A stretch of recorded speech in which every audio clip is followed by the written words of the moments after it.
कोपर्डी प्रकरणातील पीडितेच्या बहिणीच्या लग्नाला मुख्यमंत्री देवेंद्र फडणवीस यांनी उपस्थिती लावली। 13 जुलै 2016 रोजी नगर जिल्ह्यातील कोपर्डी गावात एका अल्पवयीन मुलीवर बलात्कार करून तिची निर्घृण हत्या करण्यात आली होती। या प्रकरणातील तीनही आरोपींना 29 नोव्हेंबर 2017 ला फाशीची शिक्षा सुनावण्यात आली।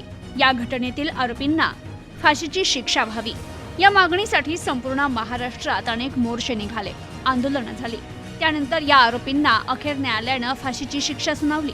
दरम्यान संपूर्ण महाराष्ट्राला हादरून सोडणाऱ्या या घटनेला आता 8 वर्ष पूर्ण झाली आहे। तर या घटनेतील पीडित मुलीच्या बहिणीचं लग्न होतं आणि या लग्नाला मुख्यमंत्री देवेंद्र फडणवीस यांनी हजेरी लावली होती। विवाहाचं निमंत्रण होतं, त्यामुळे कोपर्डीत आलो।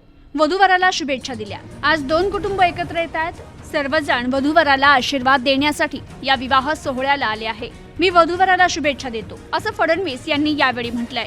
Bureau report, news today 24।